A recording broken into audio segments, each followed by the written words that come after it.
할렐루야. 이제 지난 시간에 이어서 요한계시록 오디오 강의 1장을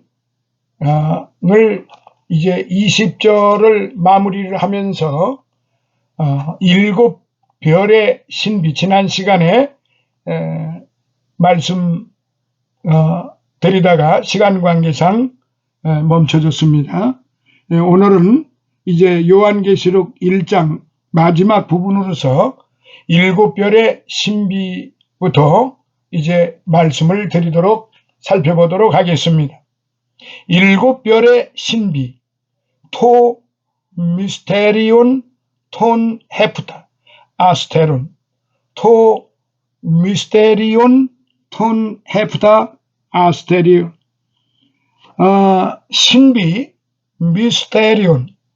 미스테리온이라고 합니다. 신비. 이 말은 가둔다, 받는다에서 온 낱말이고 계시록에 4회 기록되어 있습니다. 계시록 1장 20절, 10장 7절, 17장 5절, 그리고 7절. 원래 사도 바울이 즐겨 쓴 용어로서 그의 바울 서신에 22회나 나타나 있습니다. 사도 바울의 서신 중에도 에베소와 골로새서에 자주 나타나 있어서 결국 소아시아 지방과 동양의 신비 종교의 수로입니다. 이 낱말의 신약적 용법은 신비, 마태복음 13장 11절, 숨은 뜻, 계시록 1장 20절, 비밀적인 목적, 데살로니가 후서 2장 7절 등으로 사용되었습니다. 이는 지금까지 알려지지 않던 진리가 계시된 것을 가리킵니다. 사도 바울에게 있어서 이는 교리의 전체를 가리키기도 하고 에베소서 1장 9절, 고린도전서 2장 7절, 부분적으로 성, 육신, 그리스도 등을 그리스도의 내재, 골로새서 1장 27절, 2장 2절, 이방인의 구원, 에베소서 3장 4절, 골로새서 2장 27절, 경건과 부부의 도 등을 나타내고 있습니다. 종말적 비밀을 계시한 계시록에는 하나님의 비밀, 큰 음녀의 비밀, 짐승의 비밀, 일곱 별, 일곱 촛대의 비밀 등입니다.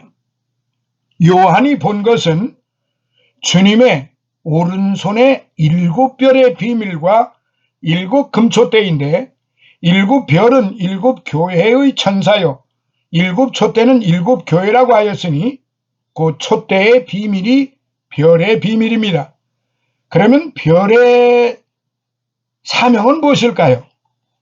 첫째로 별은 때를 알립니다. 봄, 여름, 가을, 겨울의 계절을 따라 북두칠성의 위치가 바뀌고, 놀라운 것은 아시아 일곱 교회의 위치가 하늘의 북두칠성의 별자리와 동일하다는 것입니다. 이거는 우리가 일반적으로 성도들이 잘 모르는 그런 부분입니다. 그런데 놀랍게도 천문학자들의 그 연구 결과 북두칠성의 별자리와 그 아시아 일곱 교회의 위치가 동일하다는 것이 나타난 것입니다. 밤에 별자리를 보고 때를 분별하듯 주의 종들은 무엇보다도 종말의 때를 바로 알게 해야 한다. 둘째, 별은 방향을 제시합니다. 고대에 나침반이 없던 시대에는 망망한 바다나 끝없는 사막을 여행하는 사람들이 밤하늘의 별을 보고 그 방향을 찾아갔습니다. 이와 같이 주의 종들에 따라 그 교회의 방향이 결정이 됩니다. 교회는 그 민족의 방향을 제시해야 합니다. 만약 세계가 망한다면 그것은 창조적인 지휘력과 환상이 없는 성직자들 때문입니다. 스코틀랜드 스튜어드의 목사 말입니다. 세 번째, 별은 크지만 작습니다. 이게 무슨 말이냐면 별은 크지만 작게 보입니다. 그것은 별을 보는 위치 때문인 것입니다. 주의 종들은 크고 존귀한 자들이지만 세상 사람들이 볼 때는 아주 비천하고 작은 존재같이 보이기도 합니다. 아니, 그렇게들 보고 있어요. 그들은 너무도 높은 차원에 있기 때문에 세상 사람들이 그렇게 봅니다. 이 세상에서 사도 바울처럼 위대하고 존귀한 분은 없어요. 그런데 그는 비천하고 아주 작은 자라고 하였습니다. 고린도전서 15장 9절. 예수 그리스도의 계시는 세상에서 가장 큰 책이요, 가장 존귀한 책입니다. 그러면서 가장 작은 책이에요. 계시록 10장 10절.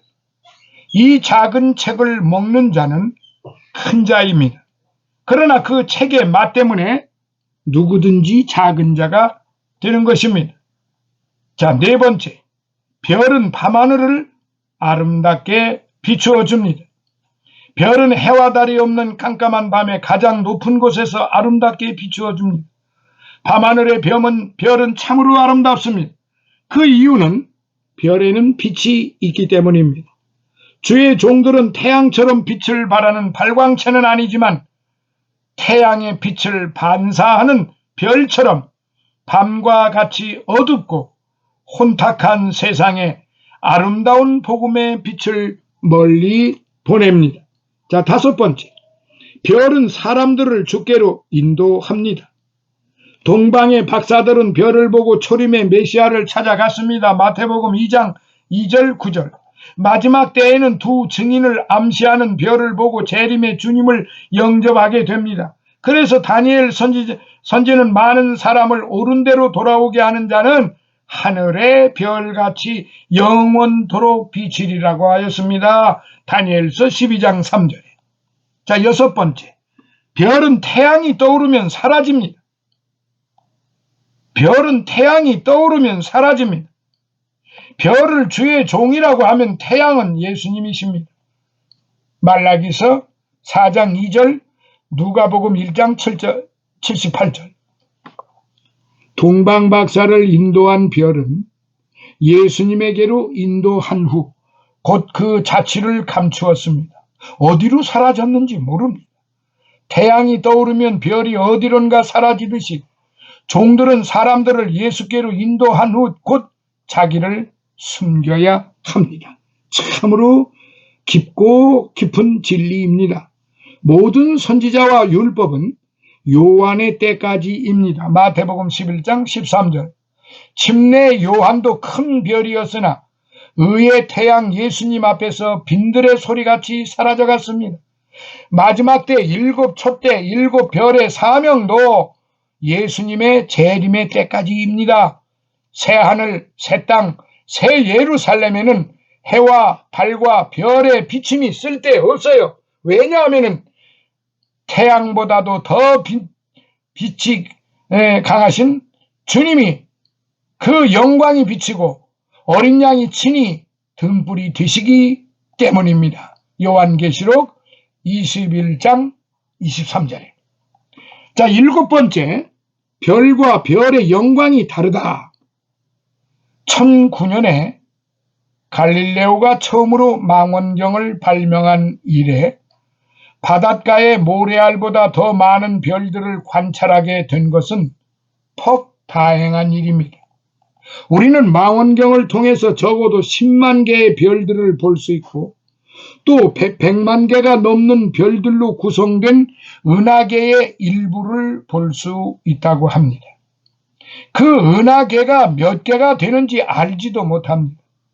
지금까지 천문학자들의 연구에 의하면 별의 총수는 10에 22개가 넘을 것이라고 합니다. 이거는 일반적으로는 계산하기가 힘든 지금 수치입니다. 이것도 하나의 추측에 불과합니다. 별의 수요가 얼마인지 아무도 정확히 알지 못합니다. 그런데 다만 성경은 말하기를 수많은 별들의 영광이 각각 다르다고 하였습니다. 고린도전서 15장 41절. 이것은 주의 종들의 신분과 그들의 사역에 따라 장차 받을 상급이 다른 것을 의미합니다. 별을 분별하는 데는 전문적인 지식이 요청이 되는데 성경에 나타난 별을 분류해보면 대개 다음과 같습니다. 예수님은 광명의 새벽별입니다. 계시록 2장 28절, 22장 16절. 천사도 별입니다. 이사야서 14장 13절. 사단은 아침의 아들 루시퍼입니다. 하늘에서 떨어진 별. 이사야서 14장 12절, 계시록 9장 1절. 아브라함의 자손이 별입니다. 창세기 15장 5절. 이스라엘 별입니다. 역대상 27장 23절. 느헤미야 9장 23절. 12별은 12사도입니다. 계시록 12장 1절. 그 다음에 성도의 별, 순교자, 성도의 별, 다니엘서 12장 3절. 거짓 선지자도 별입니다. 땅에 떨어져 유리하는 별, 유다서 13절. 쑥물로 사람을 죽이는 쑥별, 계시록 8장 11절. 흑암의 침을 받아 어두워진 별, 계시록 8장 11절. 빛을 거두는 별, 요엘 3장 15절. 용의 꼬리를 맞고 땅에 떨어진 별, 계시록 12장 3절. 주님의 강하신 오른손에 붙잡힌 별, 계시록 2장 1절. 7별은 7교회의 천사입니다. 자, 다음으로 7금초대라. 카이타스 헵타 리크니아스 타스 크리사스. 카이타스 헵타 리크니아스 타스 크리사스. 사도 요한이 본 7금초대는 7교회라고 하였습니다. 이 7촛대는 구약의 성막 안의 등대와 스가랴 4장 1절로부터 14절의 배경을 두는데 교회를 금촛대라 칭한 것은 의미심장합니다. 여기 금은, 첫째, 금은 가치가 귀합니다. 금은 불변합니다. 금은 광채가 납니다. 금은 나는 곳이 있어요. 금을 가진 자는 부유합니다. 금을 가진 자는 부러운 것이 없어요. 금은 모든 물가의 기준이 됩니다. 주님의 몸된 교회는 그의 생명이 영원합니다. 시대가 변하고 세상이 달라져도 교회는 어제나 오늘이라 영원히 불변합니다. 지옥의 권세가 결코 이기지 못합니다. 금은 시궁창에 두어도 불 속에 두어도 여전히 그 광채가 변하지 않습니다. 그리스도의 몸된 금촛대 교회도 그 빛이 그리스도의 영광의 광채와 함께 영원히 빛납니다. 구름이 일시적으로 빛을 가리듯 일시적으로 교회에 암흑기가 있다 할지라도 그리스도의 영광의 광채가 없어진 것은 아닙니다. 은도 나는 광이 있고 연단한 금도 나는 곳이 있습니다. 욥기 28장 1절. 은이 나는 광은 구원이요 연단한 금이 나는 광은 교회입니다. 교회는 금보다 귀한 믿음을 생산시키는 재련소와도 같은 곳입니다. 베드로전서 1장 7절에 예수 그리스도의 교회는 그리스도의 부요를 전하는 기관입니다. 이 세상에서 만물의 창조자이신 그리스도를 소유한 자는 금을 가진 자보다 더 부유한 자는 금을 가진 자보다 예수 그리스도를 소유한 자는 더 부유한 자입니다. 우리 주 예수 그리스도의 은혜를 너희가 알거니와 부유하신 자로서 너희를 위하여 가난하게 되심은 그의 가난함을 인하여 너희로 부요케 하려 하심이니라. 고린도후서 8장 9절. 그 많은 금을 가진 자는 세상에서 아무것도 부러울 것이 없어요. 세상 사람들이 부러워할지언정 교회는 세상을 부러워하지 않습니다. 왜냐하면 그 금보다도 더 귀한 예수 그리스도 그분을 우리는 가진 자이기 때문에 그렇습니다. 금은 금값이 오르면 모든 물가가 오르고 금값이 내리면 모든 물가가 내리듯이 세상 물가가 오르기 때문에 금값이 오르고 세상 물가가 내리기 때문에 금값이 내리는 것이 아니라 모든 물가의 표준이 금값의 상하에 의해서 좌우됩니다. 금촛대 같은 교회는 세상 모든 가치의 기준이 되어야 합니다. 교회로 말미암아 하늘에서 정사와 권세들에게 하나님의 각종 지혜를 알게 하기 때문이라고 에베소서 3장 10절에 그렇게 기록이 되어 있는데, 오늘날의 현대 21세기 교회가 과연 이렇게 금보다 더 귀한 그런 가치관을 가지고 있는지 그건 주님만이 아시지만은, 오늘의 형편을 두루두루 살펴보면은 참으로 안타까운 현실도 참 부인할 수가 없습니다. 자, 그리고 다음에 말씀, 7 교회의 천사들, 앙겔로이 톤 헵타 에클레시온, 앙겔로이 톤 헵타 에클레시온. 교회의 사자는 앙겔로이인데 천사의 복수형입니다. 이것이 누구를 가리키느냐의 문제는 해석상 난제에 속합니다. 천사 앙겔로이는 교회를 수호하는 천사로 해석되기도 하나, 범죄한 천사는 교회를 수호할 수 없습니다. 계시록에는 7 교회 천사들의 잘못을 책망하고 있기 때문입니다. 사자 앙겔로이는 교회 사역자, 곧 교회 감독이나 목회자를 가리킨다고 볼 수 있습니다. 목자는 사람인데 어떻게 천사로 칭할 수 있느냐 하는 문제에 대해서 이론이 제기되기는 하지만, 말라기서 2장 7절에 제사장은 만군의 여호와의 사자가 된다고 하였기 때문에, 여기 사자는 앙겔로스 곧 천사를 뜻하므로 사자는 7 교회의 사역자들로 봄이 옳다고 하는 것이 대략 보수 신학자들의 뜻이기도 합니다. 아브라함에게 나타난 천사나 야곱에게 나타난 천사들은 모두 의인화된 것으로 하나님을 나타내고 있습니다. 창세기 18장 1절, 19장 1절, 32장 1절. 신구약 전체에서 천사라는 말이 요한계시록에만 원어상으로 77회나 제일 많이 나타나 있는데, 개역 성경에는 그 가운데 12회는 천사로 번역되어 있습니다. 주의 종이 왜 천사인가, 사자인가? 마지막 때 사명자들과 천사 간의 그 사명의 동질성은 다음과 같습니다. 첫째, 모든 천사들은 하나님의 부리는 영으로 구원 얻을 후사들을 위하여 섬기라고 보내심을 받았다. 히브리서 1장 14절. 둘째, 천사는 온 세상에게 미칠 큰 기쁨의 좋은 소식을 전해야 한다. 누가복음 2장 10절. 마지막 때는 재림의 복음을 전해야 합니다. 자, 셋째, 천사는 특별한 하나님의 권세로 옥에 갇힌 성도를 구출해 내야 합니다. 사도행전 12장 7절로부터 11절. 자, 네 번째, 천사는 70일의 비밀을 성도들에게 깨닫게 하여야 합니다. 다니엘서 9장 21절로부터 27절. 다섯 번째, 천사는 마지막 때 하나님의 인치는 사역을 감당하며 하나님을 섬기고 순종하는 것을 제일 기뻐하십니다. 계시록 2장 4절. 그리고 여섯 번째, 천사는 마지막 때 영원한 복음, 곧 추수 복음을 전해야 합니다.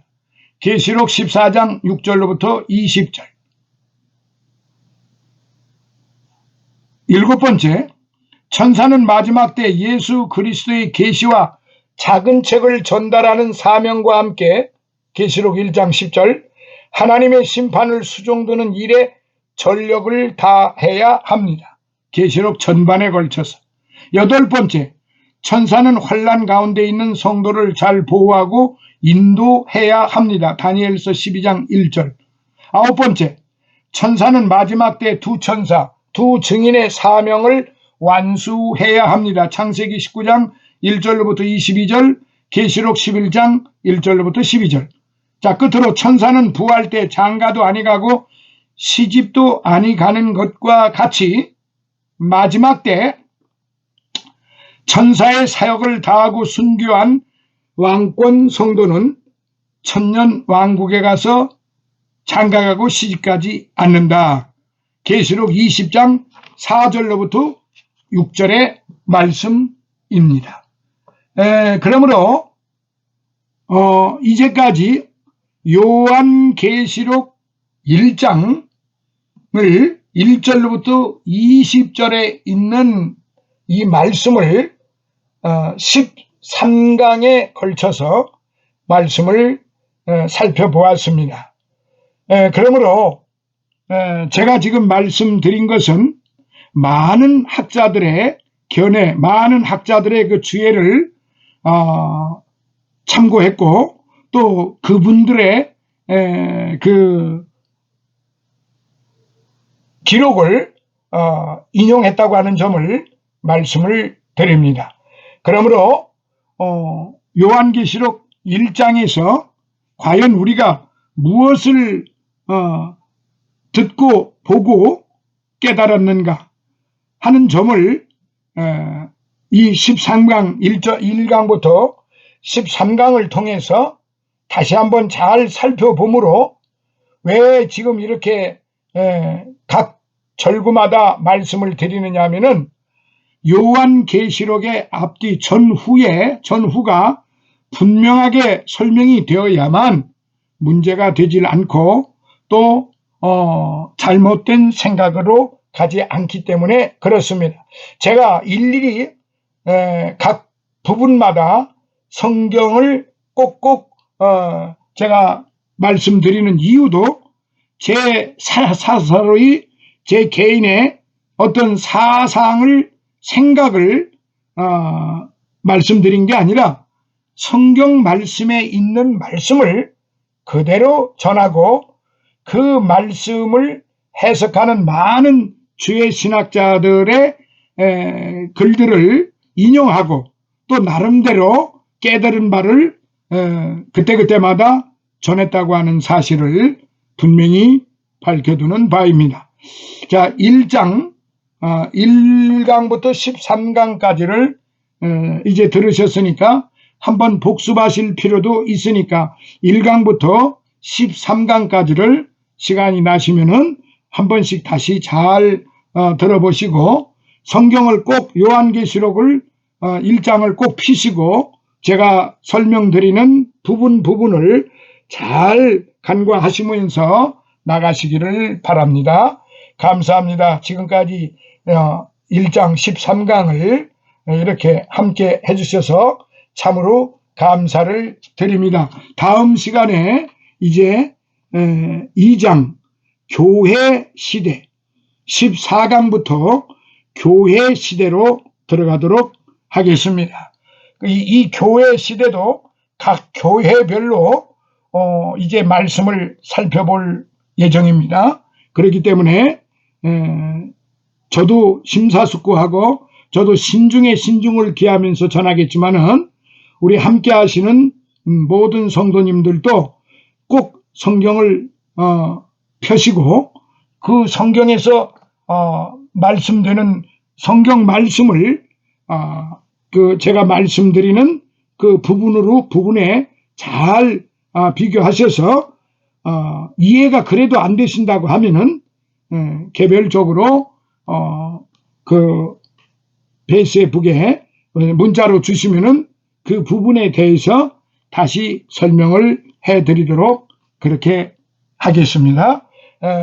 본 프로그램은 유튜브로 나가고 있고 SNS 페이스북으로도 나가고 있고 인스타그램으로도 나가고 있고 이렇게 여러 군데 동시에 나가고 있기 때문에 어느 곳에서 들으셔도 마찬가지입니다. 그러나 가급적이면은 유튜브에서 보시면은 순서적으로 되어 있고 페이스북에 들어오셔서 보셔도 그 강의 그 순서가 일목요연하게 그 업로드가 되어 있기 때문에 그 부분에서 보시면은 더욱 효과적이리라 그렇게 생각이 됩니다. 감사합니다. 다음 2장에서 만나 뵙겠습니다. 할렐루야.